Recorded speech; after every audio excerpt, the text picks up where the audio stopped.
Good morning. My name is Adrian, one of the pastors at Twin Lakes Church. Excited to join you for this day after Thanksgiving morning devotional. Remember the story of Jesus feeding the multitude?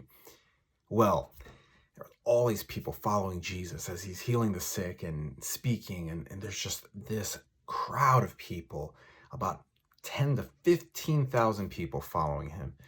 And they're probably getting hungry, and the disciples are worried. What are we going to do with all these people? We should send them away. And Jesus is like, no, we need to feed them. So let's feed them. And they're like, well, how are we going to feed them? We don't have any money. We don't have any food.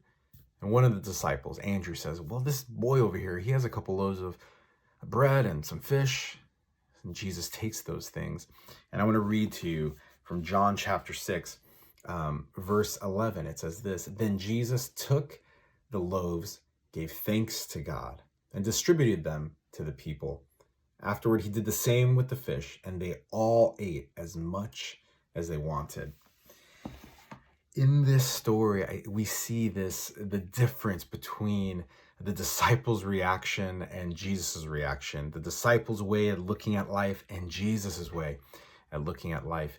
And to me, it's the key to being grateful in every circumstance.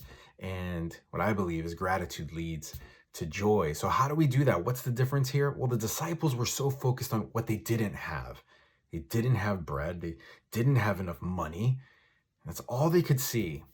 And Jesus said, well, what do we have?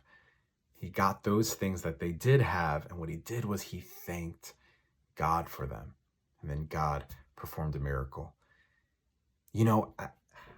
It's the key for us to gratitude, is focusing on what we do have. So many times we think about the things we don't have, the things we wish we could do or wish we could have, or what we could have been, or the things that we're missing or have been taken away from us, especially in these days. We can get so caught up on the things we feel like are being taken from us that we let it rob our joy. We let it rob the opportunity to be grateful for what we do have, because Jesus focused on being grateful for what he had and what they had. Just for example, yesterday, sitting around the table as we had Thanksgiving dinner, I was just so grateful that I could be there with our family. My family, that we were there, we were healthy, we had food to eat, in a beautiful day where we live here in Santa Cruz. And it's just a reminder that no matter what's going on, I can be grateful for the blessings that we do have. And life isn't perfect, of course. We don't have everything we could ever imagine or wish. Soon after dinner, we're on Amazon. Like, what do we need for Christmas? What don't I have? Do I want? I want a speaker. I want patio furniture. That's what we were looking at.